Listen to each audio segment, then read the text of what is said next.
Olá, meus queridos, tudo bom? Bem-vindo à parte 2 do nosso vídeo de exame contrastado do sistema urinário. Então, vamos iniciar falando desse meio de contraste de urografia, ok? A imagem radiográfica abdominal panorâmica demonstra muita pouca informação do sistema urinário. Isso porque o contorno como um todo dos rins pode ser fracamente demonstrado devido à cápsula adiposa em torno dele, que a gente falou isso em anatomia, naquela revisão anatômica. Entretanto, o sistema urinário, em geral, combina-se com outras estruturas de tecido mole da cavidade abdominal, requerendo, assim, um meio de contraste para visualizar radiograficamente, tá ok? A porção interna do sistema urinário, preenchida com líquido. E o procedimento radiográfico, utilizando meio de contraste injetado intravenoso, é denominado urografia intravenosa, ou seja, uma das técnicas utilizadas é justamente essa, que é a urografia excretora. O exame radiográfico do sistema urinário, em geral, é denominado urografia. E se utiliza o contraste iodado, como a gente pode ver na imagem ao lado.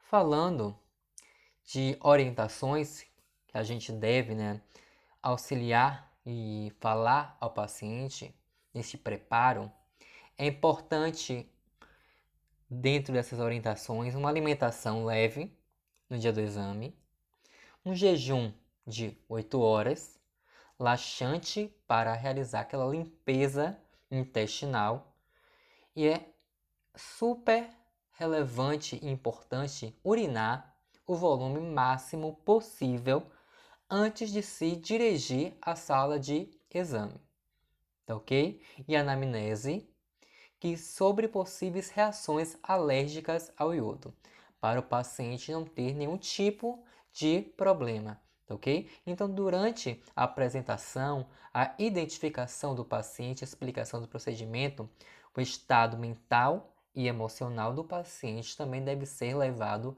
em consideração, deve ser avaliado. E dentre as contraindicações para a realização dos exames contrastados do sistema urinário, teremos hipersensibilidade ao contraste, anúria, que é a ausência da vontade de urinar, diabetes, com pacientes que utilizam aquele cloridrato de metformina, porque ele é um fármaco, não é isso? Utilizado para o controle de diabetes, não dependente de insulina. Então, pacientes que tomam metformina podem receber meio de contraste iodado somente se os seus níveis de função renal estiverem dentro dos limites normais, porque a combinação de meio de contraste iodado e a metformina ele pode aumentar o risco de insuficiência renal aguda e ou acidose lática, induzida por meio de contraste.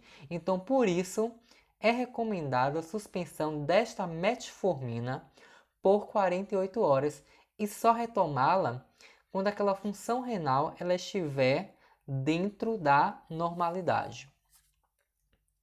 Outro aspecto é para pessoas que têm doenças renais crônicas ou hepáticas graves, insuficiência cardíaca, anemia falciforme, que é aquele problema, nas células sanguíneas, tá ok? No qual a sua morfologia acaba se transformando, se alterando, que fica em formato de foice. Medicamentos para reposição de insulina e tumores renais ou adrenais. Um slide super relevante é justamente esse que fala da responsabilidade do tecnólogo caso o paciente ele tenha algum tipo de reação adversa ao meio de contraste. Então, essas reações podem ser tanto leves, moderada ou mesmo uma reação grave. E o que pode acontecer? E o melhor, o que o tecnólogo ele pode fazer em caso desse tipo de situação? A primordial que é independente do que ele sinta, é que tem que ser documentado todas as reações de injeção do meio de contraste e notificar ao enfermeiro ou médico caso tenha algum tipo de reação, ok? Então é super importante se atentar a esse detalhe, porque se as reações forem leves, como ansiedade, uma tontura, é super importante fazer o quê? É conversar, tranquilizar o paciente, então são situações mais tranquilas. Porém, de reações moderadas a graves, já entra em outro aspecto, no qual o profissional de enfermagem ou médico, ele tem que ser chamado. E mesmo assim, sempre notificar e documentar. E caso o paciente, por exemplo, tenha um tipo de reação grave, como um inchaço da laringe, que aí é uma reação grave, tem que o quê? Chamar o profissional médico. Isso porque o paciente está sob risco de vida. Porque tendo inchaço nessa laringe, o ar vai ter uma dificuldade em passar, vai dificultar a passagem de ar e, consequentemente, ele pode ter uma parada cardiorrespiratória. Então é super importante chamar e comunicar o médico, o enfermeiro, a equipe que está no local para ajudar nesse processo. Entrando no primeiro exame, que é a urografia escritora, ou que também se pode chamar de urografia intravenosa, ela vai ser o exame radiográfico que vai ser mais comum desse sistema urinário. Então, a maioria dos exames realizados são de urografia escritora. Este vai ser um exame, neste exame tem sido relatado uma frequência muito grande de pedidos como pielograma intravenoso. Porém, essa urografia escritora não pode ser chamado assim, tá bom? Porque pielo, ele vai se referir somente à pelve renal. Como a urografia escritora visualiza normalmente mais anatomia, ou melhor, toda a anatomia do sistema urinário, que somente a pelve renal. Então, esse termo de pielograma intravenoso não é um termo preciso para esse procedimento, ele não deve ser utilizado. O exame visualiza os cálices renais, menores e maiores, como a gente viu em anatomia, na parte 1 do nosso vídeo, as pelves renais, os ureteres e a bexiga após a injeção intravenosa do meio de contraste iodado. E é considerado um bom teste funcional, porque ela pode avaliar tanto aquela anatomia quanto a fisiologia daquele sistema. Entre seus objetivos está visualizar a porção coletora do sistema urinário, avaliar a capacidade funcional dos rins e avaliar o sistema urinário quanto às anormalidades patológicas ou anatômicas. Então, essa urografia escritora ela é de fato um verdadeiro teste funcional, pois as moléculas do meio de contrastes vão ser o que? Rapidamente removidas da corrente sanguínea e excretada completamente pelo rim normal. Então a gente consegue assim diferenciar tanto um processo que é patológico quanto de um processo fisiológico. Dentre as indicações clínicas para a realização de um exame de urografia do sistema urinário, vamos ter algumas condições ou doenças, como hiperplasia prostática benigna, cálculo na bexiga, um carcinoma de bexiga, anomalias congênitas, que são aquelas pessoas que já nascem com algum tipo de complicação, de alguma anormalidade, cistite, glomerulonefrite, hidronefrose, doença do rim policístico, pielonefrite, cálculo renal, que tem incidência muito grande, carcinoma de células renais, hipertensão arterial, obstrução renal ou mesmo fístulas vesicorretal. Então, a depender de como esteja a imagem, a gente pode observar aspectos diferentes, ok? Como, por exemplo, a gente pode pegar aqui, nessa tabela, um exemplo do doença do rim policístico.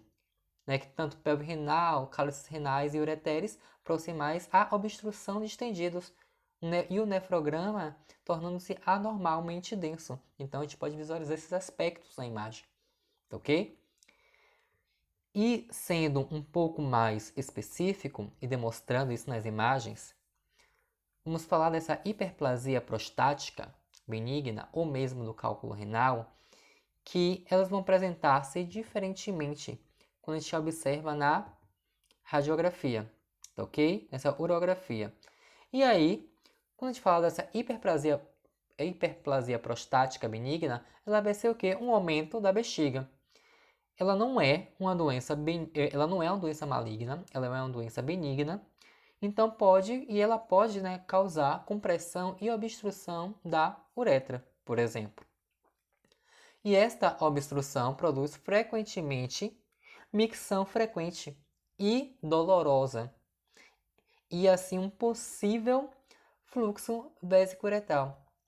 E a incidência pós-miccional ereta durante esse exame de girografia escritora ou mesmo a cistografia produz um defeito justamente ao longo da base da bexiga que é indicado na imagem, como a gente pode observar, onde tem a seta. Então, na segunda imagem, que é da hiperplasia prostática benigna, a gente vai reparar que tem esse assoalho da bexiga elevado e identado.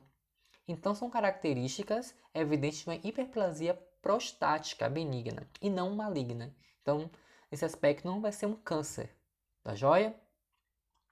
Falando em cálculo na bexiga, vão ser o quê? Pedras que vão se formar dentro da bexiga. Essas pedras não são tão comuns como os cálculos renais, não é isso? Mas podem crescer na bexiga e podem estar radioluzentes ou radiopacas. E essas pedras podem ser demonstradas durante tanto o exame de girografia excretora quanto de cistografia retrógrada. Também são vistas claramente durante uma tomografia computadorizada de pelve. Inclusive, será mesmo que é necessário utilizar contraste para visualizar uma pedra, né, uma litíase renal? Não, porque aquele material ele é denso. Aquela pedra ela é densa, ela é radiopaca. Então não precisa de um contraste intravenoso, que é o iodo, para a gente visualizá-la. Ok? Se quer saber de outra questão fisiológica que esteja envolvida nesse processo, sim, é muito importante utilizar esse meio contrastado, inclusive para saber se tem hidronefrose, se está tendo interrupção daquele fluxo. Então a gente pode observar todos esses aspectos, além de ver a pedra, né, no rim ou em outra região, no bexiga, por exemplo, sem um contraste.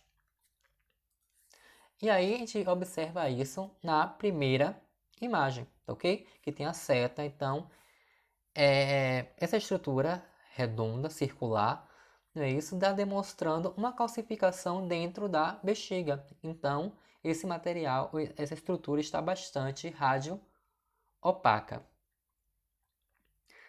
E aqui a gente pode falar, né, o que a gente pode observar nessas imagens, né?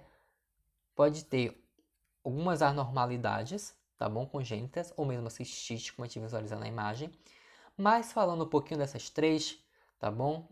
Que está na tabela, o carcinoma, essas anormalidades, essa cistite. O carcinoma da bexiga vai ser um tumor que é 3 vezes mais comum no homem do que nas mulheres. E este tumor, ele é diagnosticado na verdade, ele é diagnosticado geralmente em pessoas mais velhas, aproximadamente a partir dos 50 anos. E os sintomas de carcinoma de bexiga geralmente incluem sangue na urina, que a gente chama de hematúria, e frequência de micção. Então esse tumor ele vai geralmente ter uma massa mais sólida, né? Ou papilar, com o envolvimento daquela mucosa daquela região, né? Daquela região da bexiga, né? Que nesse caso é um carcinoma de bexiga. Então pode ter alteração dessa mucosa. E, desculpa, falando dessas anormalidades congênitas, que vão ser alterações presentes no nascimento, E a gente pode citar algumas, como duplicação do ureter e da pelve renal, que vai acontecer isso no mesmo rim. Então, no mesmo rim, vai ter a presença de 2 ureter ou mesmo de 2 pelves renais. E é o tipo mais comum de anormalia congênita do sistema urinário. Também pode ter o rim ectópico, que vai ser um rim normal, né? Só que ele não vai conseguir subir para a cavidade abdominal. E aí vai permanecer onde? Na pelve. E tem um rim de fechadura, que vai ocorrer uma fusão dos rins durante o desenvolvimento do feto. Então, geralmente, mais de 95%, ou aproximadamente 95% dos casos, vai envolver a fusão dos polos inferiores dos rins, tá ok? E são situados na parte inferior do abdômen. E aí, na primeira imagem, a gente pode observar, delimitado em amarelo, que tem ali 2 rins. Porém, esses 2 rins estão o quê? Unidos. Então, ocorreu ali uma fusão dos polos inferiores dos rins, que na imagem a gente consegue observar, né, os 2 rins unidos. Já a segunda imagem vai ser um rim ectópico, ou seja, essa parte mais densa, a gente está evidenciando o quê? Um rim. Só que esse rim ele está na pelve e não na cavidade abdominal, onde deveria estar. Já a cistite, ela vai ser uma inflamação na bexiga, vai ser causada por uma infecção bacteriana ou fúngica. E é frequentemente em mulheres. Por que em mulheres? Justamente porque a uretra da mulher vai ser menor, vai ser mais curta do que o do homem. Então a frequência de ter infecções vai ser muito maior. Vai ser o que vai permitir, nesse caso, a passagem retrógrada de bactérias para a bexiga. Então, na terceira imagem, a gente pode observar, sim, uma alteração da mucosa dentro da bexiga, porque vai ser justamente nesta região que vai estar tendo um processo inflamatório, por conta daquelas bactérias que vão estar naquela região que não deveriam estar. E aqui teremos a hidronefrose, doença do rim policístico, pielonefrite e cálculos renais. No qual a gente vai dar ênfase justamente à hidronefrose e cálculos renais, tá bom? Isso porque a hidronefrose ela vai ser uma distensão da pelve e do cálice renal, que vai resultar da obstrução dos ureteres ou da pelve renal. Então, justamente, essa região vai estar o que? Bem distendida pelo acúmulo de líquido. Ok? E outra causa comum são os cálculos, que são as pedras na pelve renal ou ureter. Na imagem, a gente pode observar, né, a gente está falando agora da primeira imagem, a gente vai poder observar logo abaixo, no ureter distal, não é isso? Esquerdo, ele está bloqueado, justamente porque ali vai ter o que? Um cálculo pequeno. Então a gente observa que o fluxo nessa região vai estar bloqueada por conta de uma pedra nesse ureter. Então, consequentemente, vai bloquear o que? O fluxo urinário e o meio de contraste. Já na segunda imagem, a gente já pode observar que tem o que? Uma estrutura mais opaca, radiopaca, ou seja, está muito densa. Então, a gente evidencia que ele tem o que? Uma pedra, uma litíase, tá joia? Já na outra também a presença de pedra, mas está ocorrendo aqui o que nesse momento? Uma hidronefrose. A gente observa que essa pelve está com o quê? Com um aumento do seu tamanho, pelo aquele acúmulo de líquido, porque tem uma obstrução nesta região, tá certo? Para a gente iniciar a falar dos procedimentos, um deles vai ter a compressão uretral, que vai acontecer durante o exame, que vai ser um método que vai ser utilizado para intensificar o enchimento do sistema pielocalicinal e ureteres proximais. Então, essa compressão uretral, ela vai permitir que o sistema coletor renal ele retenha o meio de contraste por mais tempo para um estudo mais completo. E uma vez que o meio de contraste ele vai ser introduzido, essas pás que a gente pode observar na imagem, que está circulado nessa paciente e está colocada sob a borda pélvica, essa borda pélvica externa vai ser o que? Inflada e permanecer no local até que as imagens pós-compressão elas estejam prontas para serem obtidas. Só que vai ter contraindicações a depender do que o paciente ele tenha. Então, por exemplo, em caso de possíveis cálculos uretrais, uma massa abdominal, um tumor abdominal extenso, um aneurisma aórtico abdominal, uma cirurgia que tenha sido feita recentemente no abdômen, dores muito fortes no abdômen e traumatismo abdominal que tenha sido agudo, né? Traumas recentes. Então, são alguns tipos de contraindicações que devem ter cuidado e ser prestado atenção para não se realizar essa compressão uretral no paciente. E no exame, a gente vai ter uma rotina, a gente vai ter rotinas básicas para adquirir a imagem. Só que é super importante ter aquela coleta de dados dele, que a gente falou anteriormente, né, aquelas orientações, etc. E uma radiografia preliminar em AP, que a gente vai conseguir visualizar o que? Toda aquela estrutura do sistema urinário. Logo isso, depois de ter essa imagem, vai ter a injeção do meio de contraste vai ser realizado. Então, nesse momento é super importante anotar a hora de início de injeção do contraste e o tipo e a quantidade que foi injetado.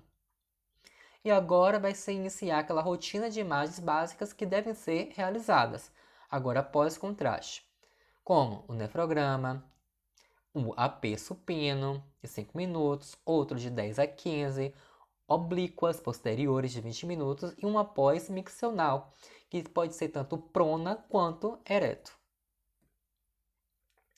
E aí a gente vai ter logo essa primeira, falando de posicionamento do paciente, no qual vai estar em AP de abdômen, então a gente vai ter essa incidência, vai ser simples, que vai ser pré-contraste, no qual é super importante a gente observa todo o sistema urinário, não é isso? E pretende observar se o volume de resíduo das alças intestinais não prejudicarão o exame.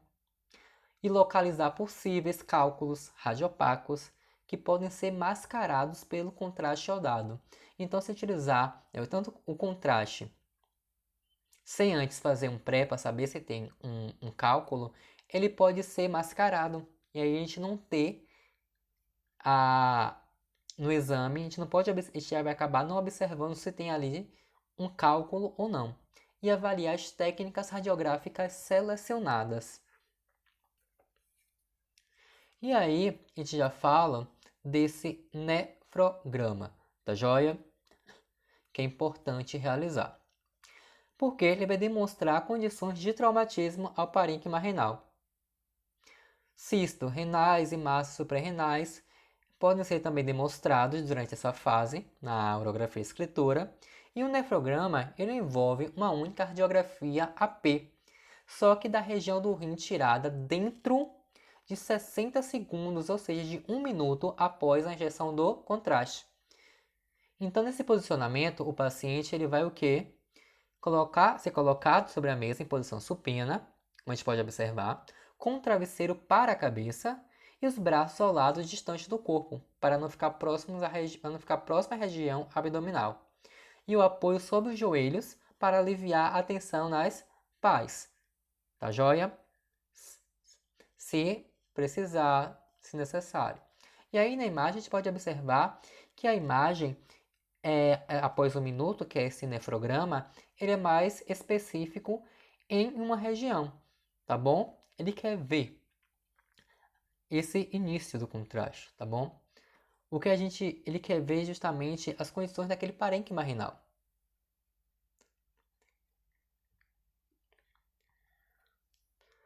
Já nesse procedimento, vai ser realizado também um AP supino, só que de 5 minutos pós-contraste também.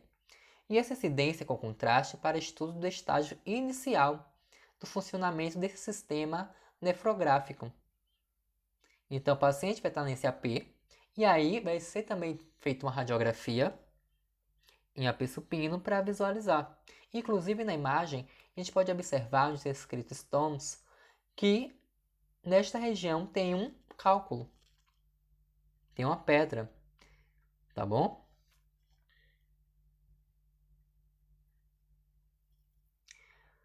Posteriormente, vai ser feito um AP supino de 10 a 15 minutos, no qual vai ter incidências localizadas com compressão ou incidência panorâmica com compressão, como a gente pode ver nas imagens. A diferença vai ser que, como a gente pode observar na primeira, que é localizada, que é para o estudo do estágio de filtração e eliminação pelo sistema pielo-calicial. Já a segunda, que é panorâmica, a gente vai ver o que? O todo, né? Que é para estudar o comportamento de todo o sistema urinário excretor. Então a gente vai ter uma visão mais ampla e não especificamente de um sistema pielo-calicial.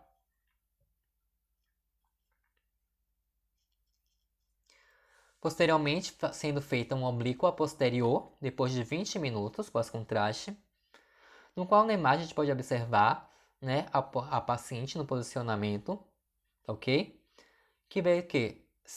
É necessário girar o corpo em 30 graus para as posições oblíquas, seja ela tanto direita, posterior direita, quanto posterior esquerda, flexionar o joelho elevado do lado para o apoio de parte inferior do corpo, levantar o braço do lado elevado e colocar transversalmente na parte superior do tórax, tá ok? E aí, a gente pode observar na imagem radiográfica que a gente observa tanto o rim direito quanto o rim esquerdo, o ureter direito e esquerdo, porém, já que foi feita uma oblíqua posterior direita nessa paciente, então na imagem a gente vai observar que a gente consegue observar muito melhor esse ureter e um oblíqua posterior direita. Então esse ureter direito, a gente vai ter uma evidência, a gente vai conseguir observá-lo muito mais devido ao posicionamento que foi realizado para observá-lo. Tem que ser feito também um procedimento pós-miccional, que a gente falou que pode ser tanto prona quanto ser feito ereto, não é isso? Então, todo o sistema urinário vai ser incluído nessa incidência, com somente um meio de contraste residual visível, como a gente observa na imagem radiográfica ao lado da paciente, que está posicionada. Então, toda a síntese púbica está incluída na radiografia. Isso no caso da mulher, tá bom? E também do homem. Só que do homem é super importante e relevante a gente observar que deve ser incluído também a área da próstata. Então toda essa área deve ser pega. Então tem que ter todo um cuidado na hora de realizar essa incidência. Outro método, né, outro exame para ser realizado, pode ser realizado, é a urografia retrógrada, tá bom? Que ele vai ser um exame agora não funcional, diferente da excretora. E vai ser também do sistema urinário, durante o qual o meio de contraste é introduzido diretamente retrógrado, ou seja, para trás, contra o fluxo, no sistema pielo-calicinal, via cateterização pelo urologista, só que durante um pequeno procedimento cirúrgico. Proporciona o que? Melhor visualização de pequenas falhas de enchimento pelo material de contraste da pelve renal e dos ureteres. E é possível visualizar também diretamente as estruturas internas de um ou ambos os rins e ureteres. E o seu objetivo vai ser justamente realizar, né, esse procedimento para determinar a localização de cálculos urinários ou de outro tipo de obstrução. E aí a gente lembra que ele é um exame que não. Ele é o segundo exame mais feito, mais realizado, atrás da urografia excretora, No entanto, ele não consegue visualizar o que? A fisiologia, apenas a anatomia. E aí, os profissionais da cirurgia colocam o paciente em uma combinação de mesa radiográfica com citoscopia. E o paciente é colocado em posição de litotomia modificada, que requer que as pernas elas sejam colocadas em estribos, como a gente pode observar na primeira imagem. Então, o paciente é, em geral, sedada ou anestesiada para realizar este exame. E aí é feito o quê? Uma incidência em AP, no qual a gente pode ver na imagem ao lado. Outro exame, a gente fala da cistografia, que vai ser um exame radiográfico não funcional também da bexiga urinária, após a instilação de um meio de contraste iodado via um catéter uretral. E vai ser um procedimento comum que vai ser realizado para descartar qualquer possibilidade de traumatismo, de cálculo, de tumor e doenças inflamatórias da bexiga urinária. Tá ok? Então a gente pode observar na imagem abaixo o que? O posicionamento de rotina para esse cistograma, que vai incluir uma incidência AP, oblíquas e também, como opcional, uma lateral. Tá bom? E essa P, o paciente vai ficar em uma posição supina, com as pernas estendidas e o plano médio-sagital no centro da mesa. Já a oblíqua posterior vai ter uma rotação, não é isso? De 45 a 60 graus. E flexionar parcialmente a parte inferior da perna para a estabilização. Tá ok? A gente olhando acima, a gente pode visualizar justamente duas radiografias, tá bom? Duas cistografias da bexiga, no qual a primeira a gente observa que é uma P inclinado a 10 a 15 graus caudal, tá bom? E a segunda vai ser uma oblíqua posterior, tá joia? A 45 graus, que são as incidências de rotina, já que a lateral ela vai ser opcional. Falando da cisto-uretografia miccional, vai ser um exame que vai fornecer um estudo da uretra e avaliar a capacidade do paciente de urinar. Portanto, ele vai ser um estudo agora funcional da bexiga e da uretra. E o traumatismo e continências é o que a gente pode observar e o que vai ser pedido como indicação clínica comum para realizar esse exame. E aí, a fase de esvaziamento, que é a micção do exame, é melhor com fluoroscopia e com capacidade de aquisição de imagem. O procedimento ele é realizado algumas vezes com o paciente em posição que é supina. E antes da remoção do catéter, que é utilizado, nesse catéter da bexiga e da uretra, qualquer líquido ele deve ser removido, tá bom? Primeiramente da porção do balão do catéter. Se esse tipo de catéter estiver sendo utilizado, tá ok? Então, esse catéter ele tem que ser retirado com muito cuidado, com muita suavidade. Por quê? Para não ter nenhum tipo de intercorrência. E a mulher, vamos da mulher, não é isso? Ela é examinada e geralmente só que em uma posição AP, ou levemente obliquada. Já o homem, né? Ele vai ser examinado em uma posição oblíqua, posterior direita, em 30 graus. Tá joia? Isso por questões também anatômicas. E a fluoroscopia convencional, ou mesmo a digital, ela pode ser utilizada assim para capturar fases dessa micção. Então, trazendo mais aspectos importantes, né, mais tecnológicos. E após a micção ela estar completa e o escaneamento por imagem adequado estiver sido obtido, um AP pós-miccional ele pode sim ser requisitado pelo médico. Não é obrigatório, mas ele pode ser requisitado. Então, nesta imagem, a gente pode observar o quê? Uma cisto-uretrografia só miccional, só que do sexo feminino. A gente pode observar anatomicamente pela uretra. Olha como a uretra é pequena.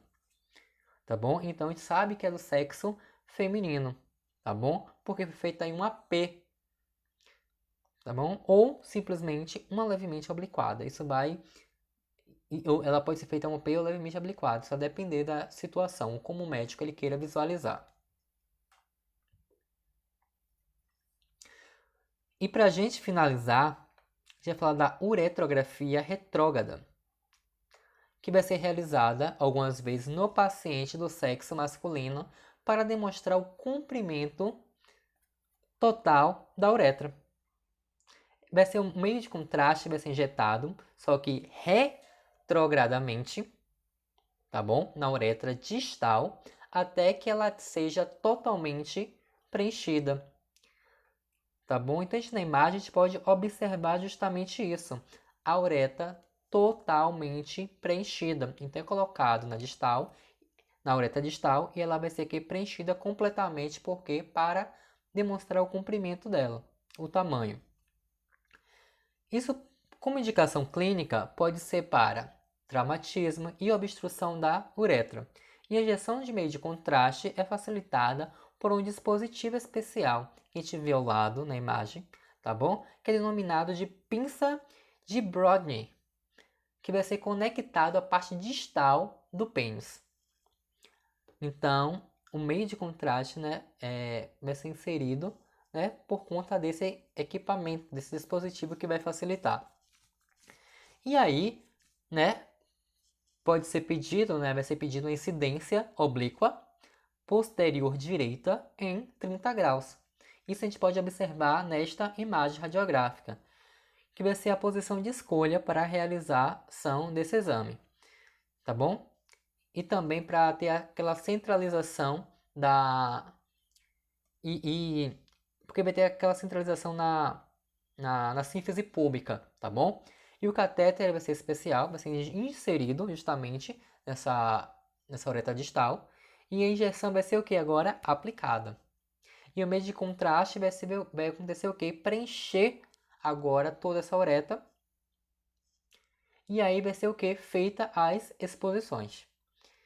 Então, de maneira ideal, a uretra é sobreposta a qualquer estrutura óssea, exceto a pelve inferior e o fêmur proximal.